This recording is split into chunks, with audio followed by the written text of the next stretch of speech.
Is Portland a safe place to move to? Today we're going to go downtown and find out. We're jumping on the MAX train right now, the orange line, which is going to take us directly to downtown Portland, Oregon. You're going to want to stay tuned to the end of the video because there's a very funny interaction I have with a motorist, and there's also some commentary in there that might really shock you.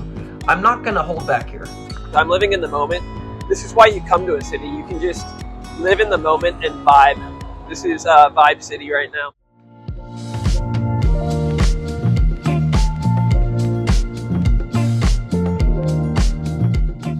So over the last 10 years, really, Portland has not been the same as maybe you've seen Portlandia and it's the dream of the 90s is alive in Portland.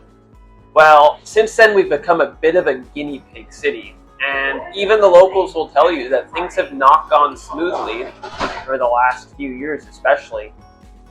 I've owned and lived in a home in what would be known endearingly as felony flats, so I have been amongst the worst of what's happened to Multnomah County and Portland, Oregon. Now, Occupy Wall Street was perhaps the first thing to really kick things off and to change the scope and the nature of what somebody would experience when they came downtown. I used to take the MAX line to downtown Portland. It used to be free, if anybody remembers, from the Lloyd Center, and I've seen the slow evolution of downtown Portland changing over the years, all the way to just after the pandemic. I would sit on my front porch, and I hate to say it, it breaks my heart, but gunshots became as natural as the birds singing. And so I've definitely seen a change in Portland, but we're going to review today how things have changed, if things have changed, and where we're headed in the future here. So some of you might have been alive in the 90s and remember the spike and wave of violence that spread across the nation and affected the cityscape. And Portland broke a record in 2022, and it's not a good one. We broke a record for the most homicides in 22. There were 95 homicides, and it beat the record set in the late 80s, early 90s. So the good news is that in 2023, that has gone down to about 75 homicides, but typically Portland has only seen 30 or 40 homicides, which is pretty low for a major city. You can compare our stats to major population centers with similar population sizes, and you'll see that most of the time Portland is high on petty crime and property crime, but we're pretty low when it comes to violent crime and things of that nature. But as I mentioned in the beginning of this video, we have become a bit of a guinea pig city, and there were two areas in which that became a thing. Meth and fentanyl were the big drugs of choices. Meth really transferred into fentanyl, and now there's other street drugs that are taking over. So that decriminalization kind of caused a guinea pig effect where we were testing out some theories and ideas without the backbone. I think a lot of people at least would say that while we tested some ways in which we can help overcome drugs in a way that avoids locking people up, I think there just wasn't enough backbone to it, is my personal take, and we have actually seen the recriminalization of possessing drugs. I think we just realized that there has to be some form of cracking down in order for there to be some sense of just not a chaotic environment on the streets. Because if you put somebody with mental health problems and then put them, they have meth or unlimited access or, controlled access to these drugs, I mean, it's just naturally going to lead to really bad things happening. You don't need, I'm not going to link or show anything, but I mean, people have followed accounts and seen things such as WTF Portland and other accounts that have shown what the effects are and how crazy things can get. Just things where you wouldn't normally expect that level of behavior if you were walking down the streets. Now, I would say that most of the time this has only led to petty crime, and that's why we see a lot of property theft. And it's like any major city. There's been a lot of catalytic converter theft, but not like any major crime. I will say that first-hand account in about 21 or 22, for the first time ever, there were armed auto robberies happening, but those have since gone away. The police have come back down, cracked down, and a lot of this was based on people just not being happy with the way Portland was. The locals, I think we woke up and smelled the roses and said, how do we affect change and do it in a way that's equitable and fair for all? And that goes in the same hand in hand with camping. Camping just got clamped down on the last couple of months.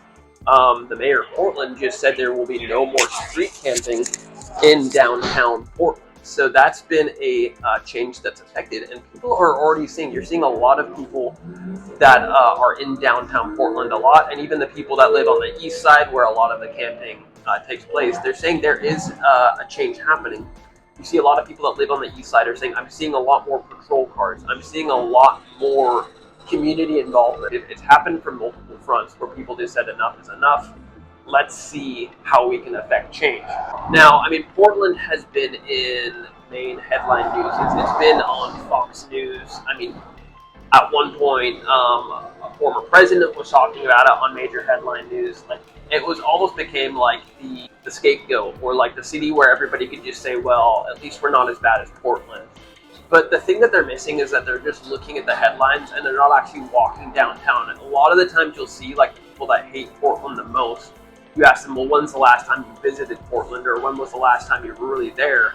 Maybe they checked it out once at the height, but they don't have an active pulse of the city. I deeply love Portland and I deeply care about it. And I've been checking back in, and I can tell you that at one point it was getting really bad.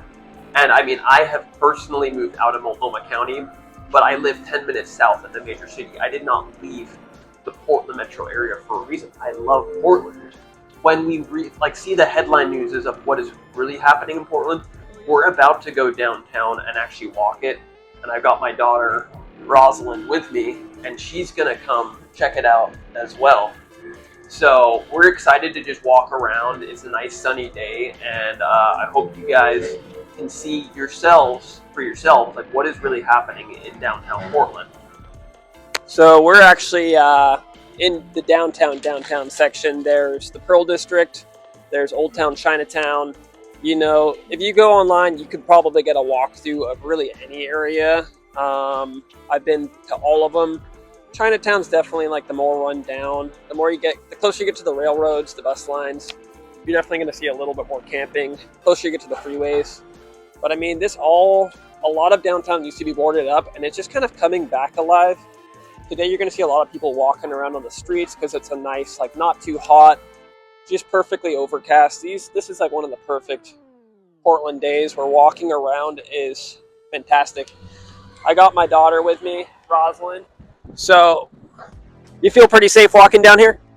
Yeah. Yeah. Is that because you're with me, or just because, like, would you walk around here by yourself?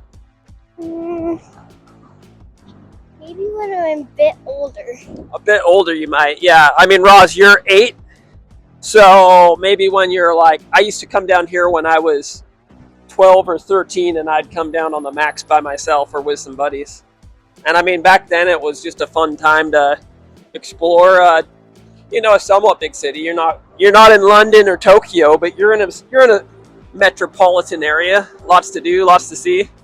We're gonna take a right on 10th here and get ourselves a what do you want? Burger and milkshake? Yeah. We're gonna get ourselves a burger and a milkshake.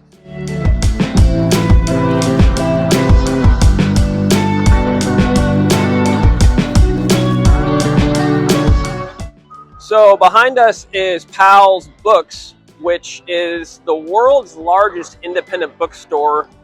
As an English major that has got a nice paperweight degree, having a large bookstore in the city that's not like a Barnes & Noble's that's just selling video games, like Powell's is a legit bookstore. And there's actually a ton of other independent bookstores in the city that are even smaller than Powell's. Calling Powell's small it takes up an entire city block. So calling it a small independent bookstore is, that's a really cool car, by the way. I'm a car guy. That's a sick car! Hell yeah, he gave me the peace sign. So, peace and love, baby. But yeah, this bookstore takes up an entire city block. Look at that car. cars and books, I'm in heaven, Roz. And Rosalind actually brought a Wrinkle in Time graphic novel, speaking of books. So if you haven't, I mean, maybe you've read A Wrinkle in Time, Madeleine L'Engle, go ahead and go and read that graphic novel. I'm just doing all sorts of shout outs right now. I'm living in the moment. This is why you come to a city. You can just live in the moment and vibe. This is Vibe City right now. So yeah, we're heading towards the Pearl. And I'm going to touch on this. The reason Chinatown is kind of a bit of a ghost town is Portland actually really flopped when they designed it. They didn't speak to people that are ethnically Chinese when they put everything in, and they actually like put one of the statues in like upside down, which is massively disrespectful. So Chinatown is a ghost town because it serves no purpose for nobody. And I think they are adjusting to make that change, but it's been very slow, and it's been a ghost town for so long that's why Chinatown is a little bit of like the Tenderloin district of San Francisco. But you'll see like a lot of people come to downtown Portland and they'll just go to like the worst spots and just say like, yeah, look how crappy Portland is. Or they'll go to the best spots and just say like, hey, look how great Portland is. Like, it's kind of a mixed bag of a city. Like, there's good spots, there's bad spots. You go to San Francisco and you go to the Tenderloin district, and of course you're going to see like some stuff happening. Like, that's a place in the city that's been troubled historically.